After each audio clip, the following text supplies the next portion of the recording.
avec une justice, ça peut aider à la sécurité, justement. Alors, ce sont des choses qui sont liées, qui renforcent l'un l'autre.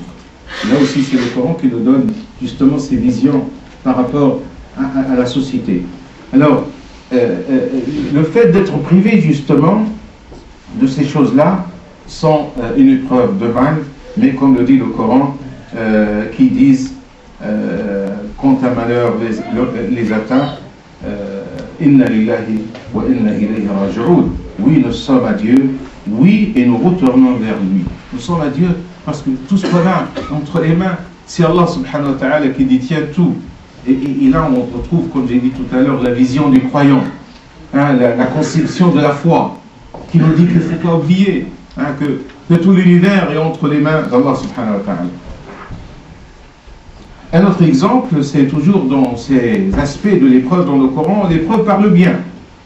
Comme dans la sourate 18, le verset 7, Allah subhanahu wa ta'ala nous dit, sur le Kahf, oui, nous allons assigner à embellir la terre,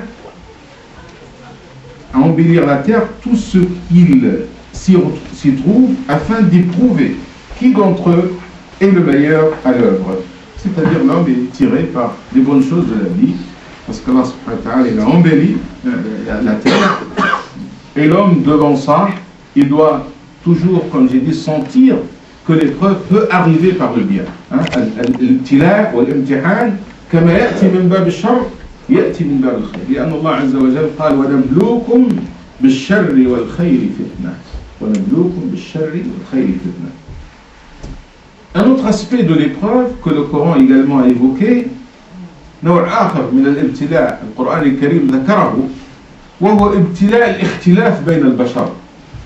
الله سبحانه وتعالى خلق الناس يعني مختلفين على معتقدات وأديان، وربما هذا الاختلاف يؤدي إلى شيء أحيانا من التعارض فيما بينهم، ولكن هذا ابتلاء لأن الإنسان لابد أن يحترم غيره ولا يعتدي على غيره بحجة أنه يخالفه.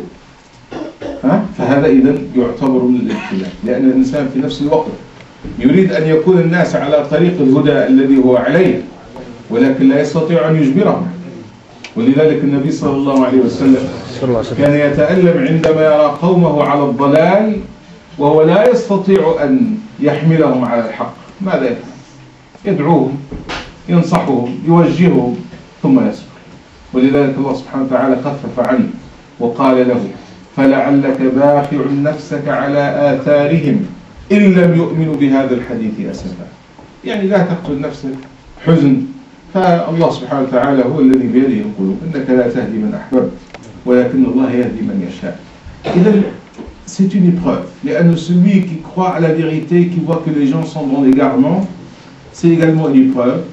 Et c'était l'attitude du prophète sallallahu alayhi wa sallam qui souffrait justement devant l'attitude de son peuple, alors qu'il essaie de les guider, de les orienter. Il a apporté toutes les preuves possibles. Et il sait bien qu'ils sont convaincus, mais malheureusement, ils sont un peu dans l'entêtement, ils ne veulent pas le suivre. Alors, pour lui, c'est une difficulté, c'est une épreuve. Et le Coran nous parle justement de cette épreuve. Et cette épreuve, nous pouvons la sentir lorsqu'on vit justement dans une société telle que la nôtre, une société de diversité. Il faut toujours prendre les choses comme épreuve, et quand dans l'épreuve, on a besoin justement de la patience et de l'attitude sereine. C'est dans la sourate 5, le verset 49, qui nous dit « Si Dieu avait voulu, certes il aurait fait de vous une seule communauté. » Parce que c'est plus facile d'être dans une seule communauté qui partage les mêmes idées, la même foi.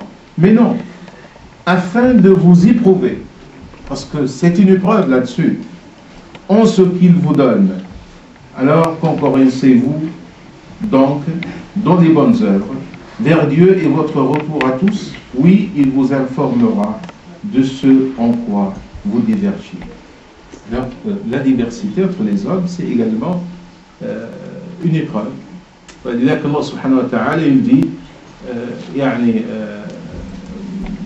vous allez vous rentrer en concurrence, si vous voulez, comme on le voit aujourd'hui, entre les différentes foi, les différentes convictions. Et vous allez peut-être ne pas arriver à s'entendre sur des points de divergence, mais vous devez être dans la patience, dans la sérénité. Prenez ça comme épreuve. Et il nous dit, oui, il vous informera, quand le jour du jugement, de ce en quoi vous divergez. Parce que parfois on ne peut pas trancher les divergences entre les hommes. Nous avons le devoir de transmettre la vérité aux autres, mais nous devons rester dans la sérénité, dans la patience, parce que c'est Dieu qui va trancher le jour du jugement dernier. أيضا من أنواع الابتلاء ما ذكره القرآن الكريم في اختلاف الأحوال بين الناس.